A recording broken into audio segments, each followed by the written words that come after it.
I was just thinking about that stop that I was at today, um, earlier, about an hour ago, right there on 192 and Oakland Creek. I came home, made myself a pancake. And I was just thinking about how, you know, that's a service.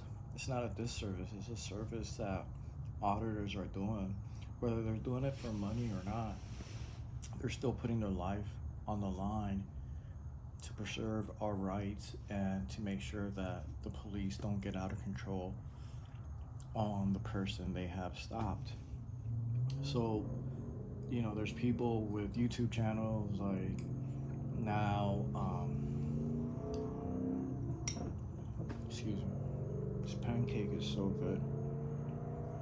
And I gotta have the munchies, so, um, now they have, they're trying to discredit calling us frauditors, that we're only doing it to egg on the police, be antagonistic, and look for a lawsuit. And maybe there is people out there, auditors, that are doing it for monetary gain. But then again, that's what I was thinking. It's not. See, every time I want to say something important, that car keeps. Anyways, it's probably the time that I picked in time. The officer then should know to behave himself. If they won't behave themselves and they were follow, actually enforcing the Constitution and laws, there wouldn't be any need for auditors. But they forced our hand with all this mass surveillance and, you know, road piracy, taxation, everything, extortion, like, and so they forced our hand. It's something that doesn't need to be done unless people are seeing corruption, and so they decide to take a stand. And like I said, whether they're doing it for monetary gain or not, that's their right. They have the right to do that. I wouldn't want to stop them. I wouldn't want anyone to stop me. It's their right. But I was thinking, like, in that stop, that's a honorable thing to do, especially when you're not doing it for monetary gain. You're just doing it for the safety of the person being stopped and to keep the officer in check, making sure that he behaves and doesn't misbehave, and treats the traveler with respect and dignity, because we're all human and we need to, in order to survive in society, there needs to be at least a mutual respect. I don't agree with people, but that's them. They have the right to do that. I can tell you, you're my servant. I can tell you, you know, whatever the F I want. I can talk to you however, and you're, but that's them. Again, that's not my style. That's not who I am, because I have to represent him, Jesus. I have to represent Jesus in the best way I can. I'm his agent. I'm his representative. If I'm going to represent him, I have to represent him. Not in the style of the world, but in his style. And so, you're there for a service. You are putting your life on the line for some stranger you don't even know, to make sure that that officer doesn't get out of line.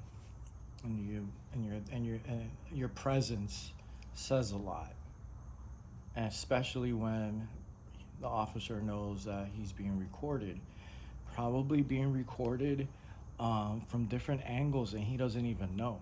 Like, there's probably other people recording besides his camera. Um, there's CCW cameras, on buildings. So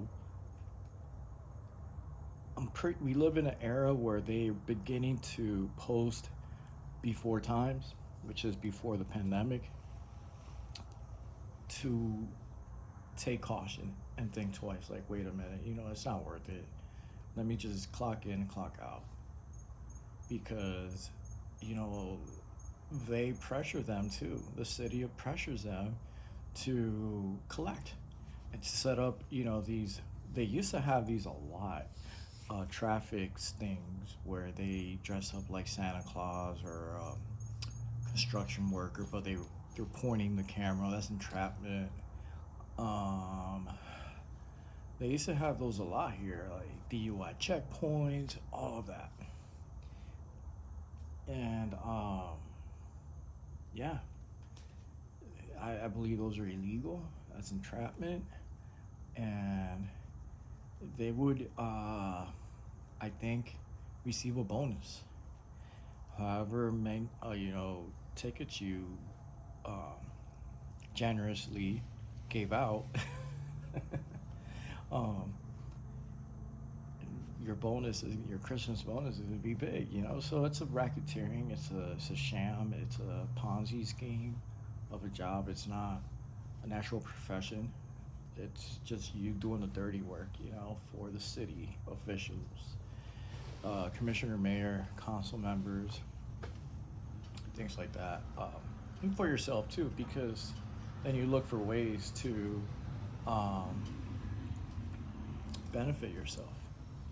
So, and that's the whole that thing that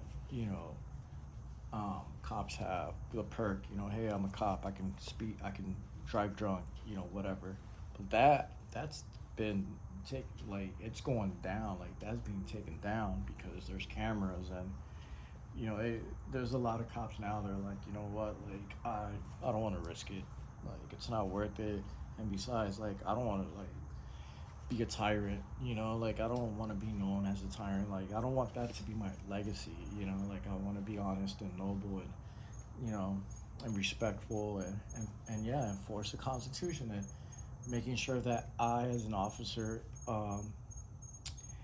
am being respectful of the person's constitutional rights and Bill of Rights and hey, I'm a servant, so when Jesus said it, like the greatest in heaven is the servant.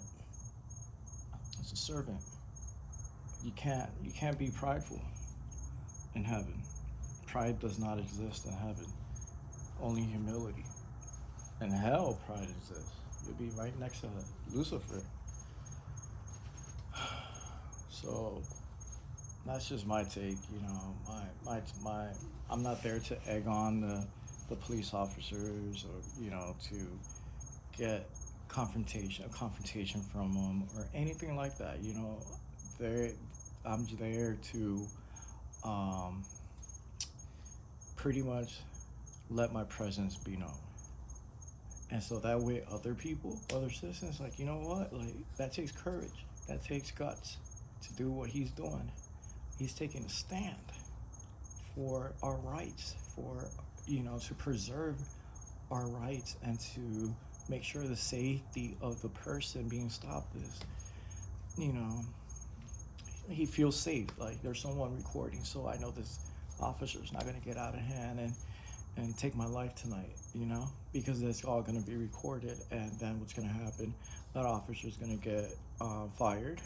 They're gonna fire him, and then they're going to start slapping on the charges, and then the family's gonna sue the city big. It's gonna leave the police department broke with like 2 officers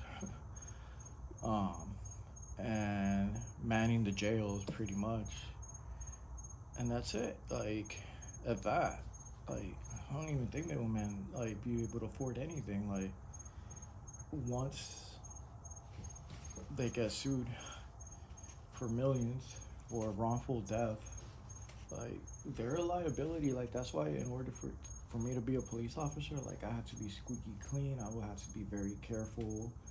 It will have to be very stressful because you know anything uh, can happen.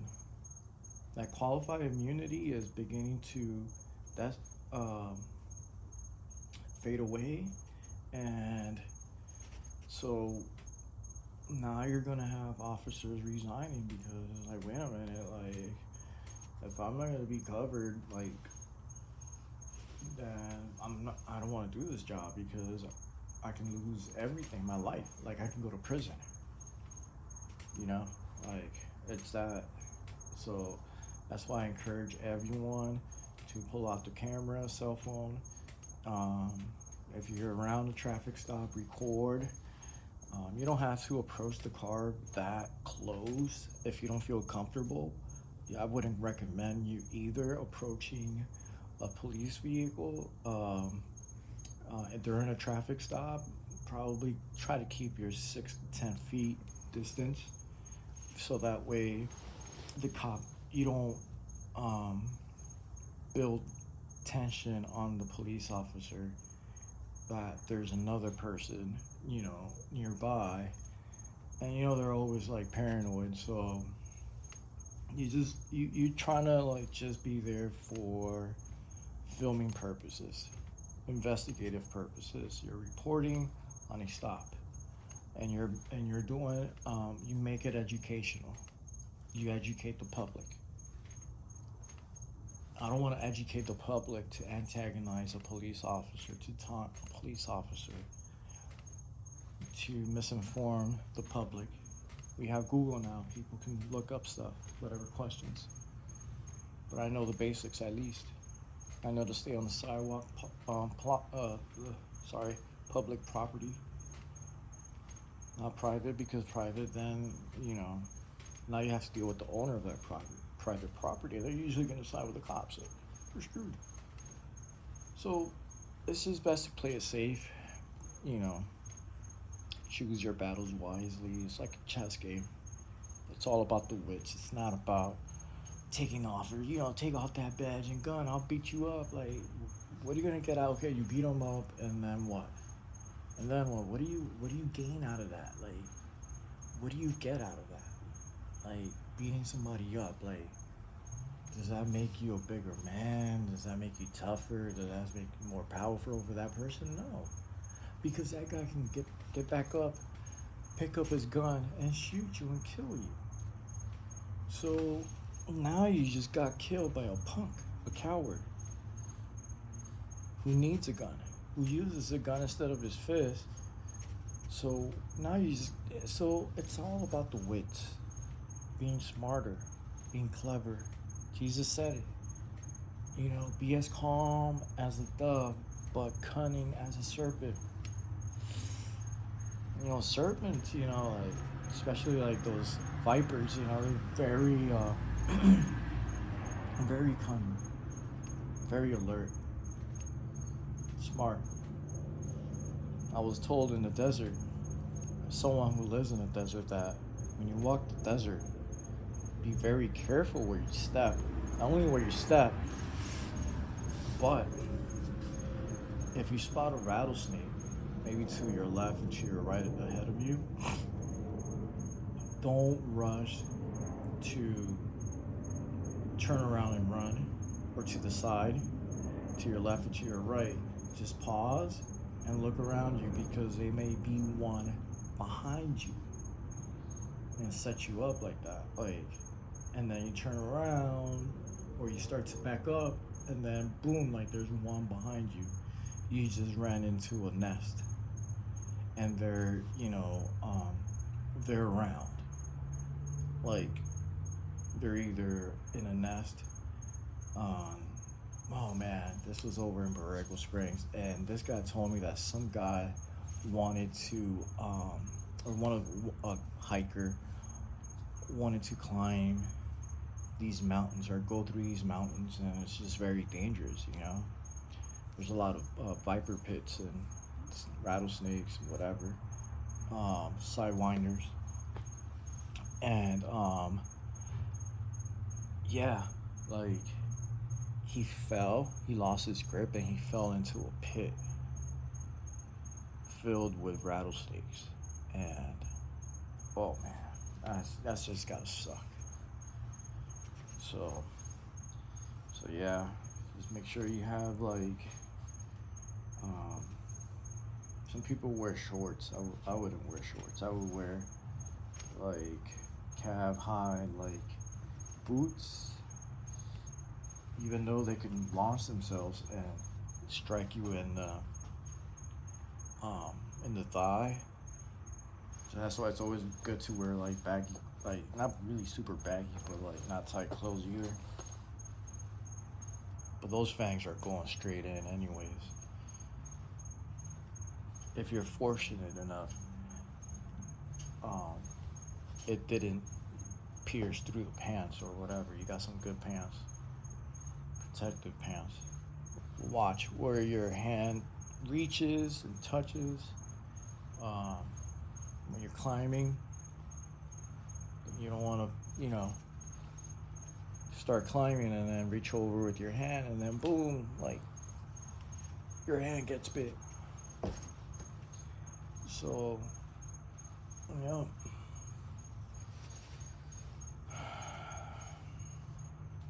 Yeah.